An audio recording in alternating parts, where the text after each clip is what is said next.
Akkam jirtu kabajamoota fi jaalatamtoota hordoftoota biiftuu Oroo bakkuma jirtanitti nageenyi keenya kan kabajaatiif kan jaalalaa isin haa ga'u isin hin jenne ta'an sun oduu sa'a kanaa qabannee dhiyaannee jirra.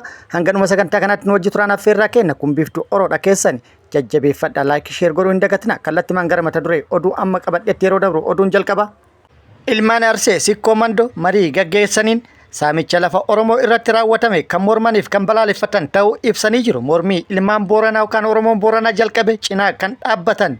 Akkasumas kallattii hundaan kan deeggaran akka ta'e akkasumas uummata Oromoo hundaaf waamicha hiriira mormii taasisanii jiru ibsa ijjannoo qabxii jaha baasuudhaan marii isaanii goolabanii jiru bal'ina isaa qabannee jirra.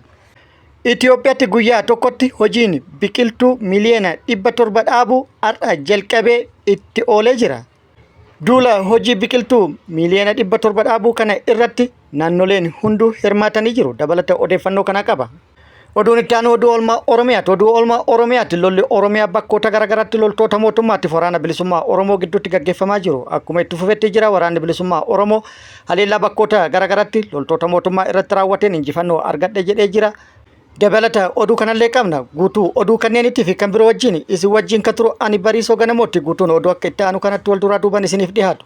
Manni marii ilmaan Arsee Sikkoo Mandoo saamicha lafa Oromiyaa irratti raawwatamee fi labsii saamicha lafa Oromiyaa irratti labsame balaaleffatuun mormuudhaan ibsa ijjannoo baasanii jiru. Kun akkuma jirutti ta'ee hiriirri mormii saamicha lafa Oromoo irratti raawwatamee fi labsii saamicha lafa Oromoo irratti labsame mormu cimsee itti fufee jira.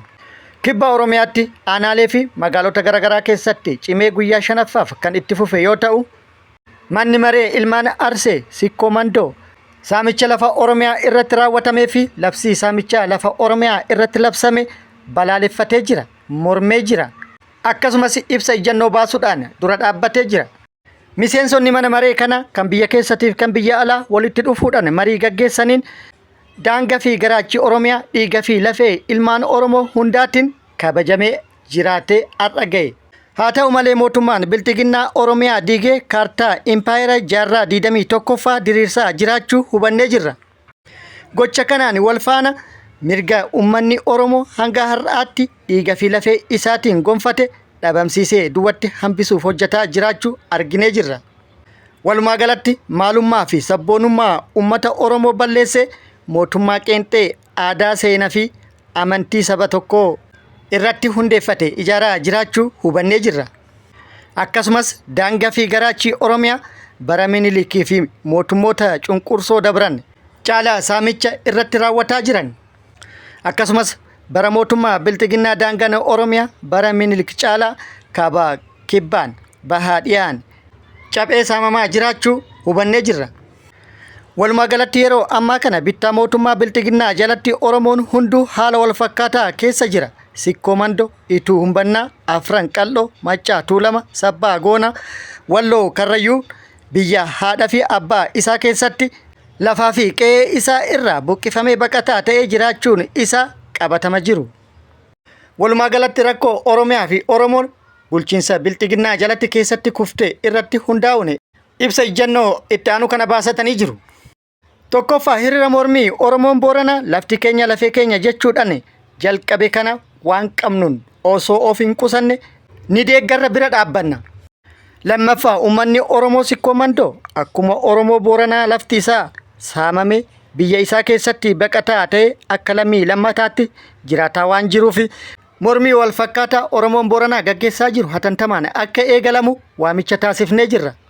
Sadaffaa yakka Oromiyaa diiguu fi uummata Oromoo lafaa fi lafee isaa irraa buqqisuu ni balaaleffanna. Afraffaa uummanni Oromoo gamtaan hiriiruu fi mormii waliigalaa akka godhu waamicha taasifna. Shanaffaa misooma dahoo godhatuun yookaan maqaa misoomaa fakkeessuun uummata qe'ee isaa irraa mootummaan naannoo Oromiyaa buqqisu akka dhaabu ni gaafanna. Jahaffaa hawaasa walaba uummata Oromoo kan garaachatii fi kan daangaa Oromiyaatiif waardiyyaa dhaabbatu ni ijaarra fi lafti teenna lafee teenna garaacha fi daangaa Oromiyaa dhiiga fi lafee teennan kabajama. Lammiilee yookaan ilmaan Oromoo Arsii Sikkoo Mandoo adoolessa bara 2025 waamicha kenna ilmaan Oromoo hundaaf ilmaan Oromoo hundi tokkummaan ilmaan Oromoo hundaaf injifannoon uummata Oromootiif Oduun itti aanu. Hojiin guyyaa tokkotti biqiltuu miliyoona 700 dhaabu guutuu Itoophiyaatti guyyaa har'aa gaggeeffamaa oolee jira.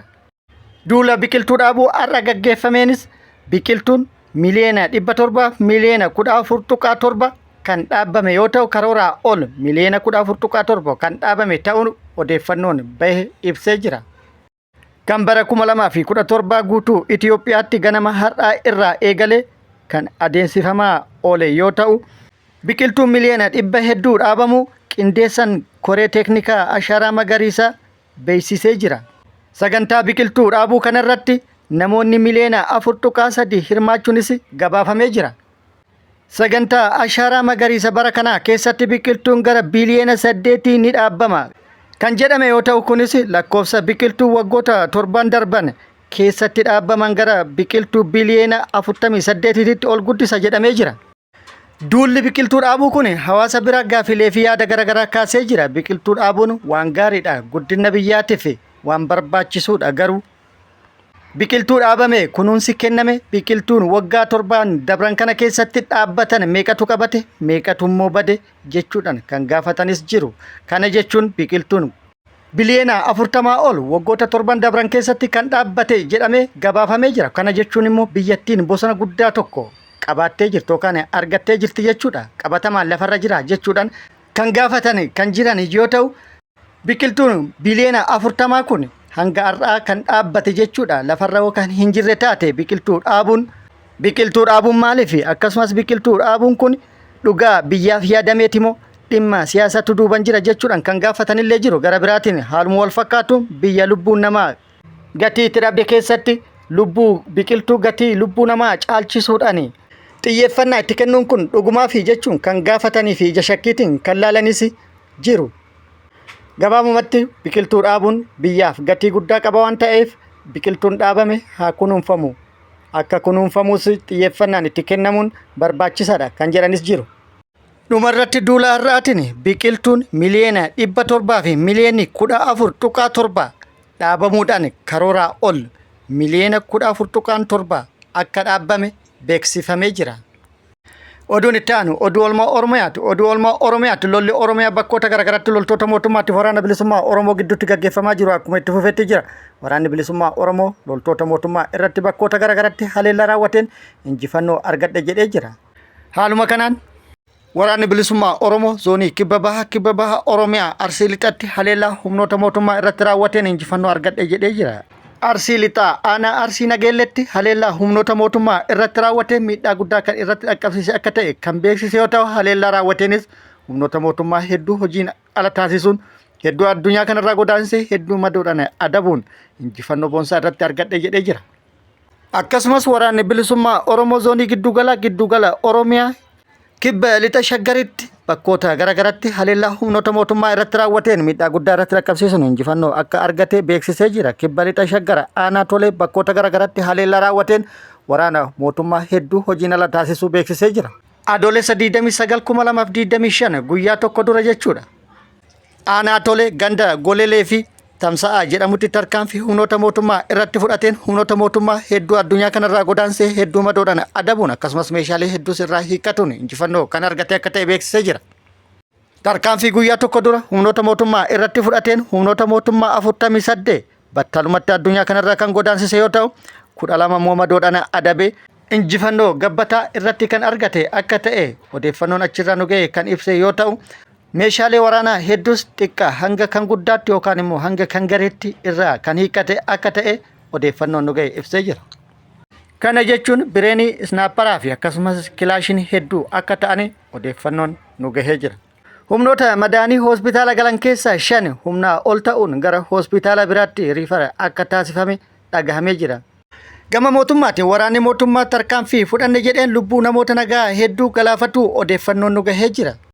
Lixa shaggar aanaa aadaa bargaa ganda hilluu iddoo addaa jecha safuutti bira dabra bakka jedhamutti ummata nagaa nama 9 haleellaa irratti raawwateen waraanni mootummaa lubbuu kan galaafatee fi namoota 3 immoo kan madeesse akka ta'e odeeffannoon gama sirraa baate addeessitee jirti.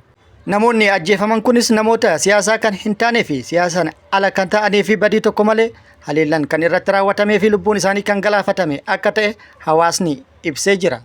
Akkasumas waraanni mootummaa kaaba shawaa bakkoota garaagaraatti haleellaa irratti raawwatameen kan baarage duubatti deebi'uudhaan haaloo uummata irratti kan ba'aa jiru akka ta'e odeeffannoon bakkoota garaagaraa irraa baane agarsiisanii jiru. Kaaba shawaa bakkoota garaagaraatti meeshaalee gurguddaa badhe irraa furguggeeffatuun namoota nagaa irratti haleellaa raawwataa kan jiran akka ta'e himamee jira.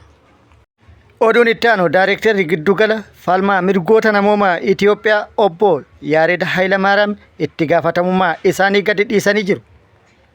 Waggoota afran darban Daayirektara dhaabbata giddugala falmaa mirgoota namoomaa Itoophiyaa kan turan obbo Yaared Hayilamaariyaam sodaachisni qaamolee nageenya narra gahaa jira kan jedhan yoo ta'u, kanumarraa ka'uudhaan aangoo isaanii gadi dhiisuu beeksisanii jiru. Obbo Yaared akka jedhanitti miidiyaalee biyya keessa fi biyya alaa irratti ibsa isaan waa'ee qabiinsa mirgoota namooma biyyattii kennan, miidiyaalee hawaasan dhaamsa isaan lammiileen biyyattii waa'ee mirga isaanii akka gaafataniif hubachiisanii fi waa'ee sadarkaa qabiinsa mirgoota namoomaa Itoophiyaa qeeqni isaan dhiyeessan bulchiinsa amma jiru biratti ija gaariin hin laalamne jedhanii jiru. Kanarraa ka'uudhaan kallattiiwwan garaagaraa irraan dhiibban isaan irratti akka gahaa tures dubbatanii jiru. Akkasumas yeroo garaagaraatti qaamolee nageenyaatiin sodaachisni irra gahaa kan ture akka ta'es ibsanii jiru. Kabajamoota fi jaalatamtoota hordoftoota biiftuu Oroo oduun ammaaf qabadde kan hanga ammaa kana guutuu oduu wajjin isin wajjin kan ture ani Bariisoo Ganamooti. Hanga yeroo itti aanutti deebinee wal agarrutti nageenyi Rabbii isiniif haa baay'atuun hawwii kenna nagaatti nu tura.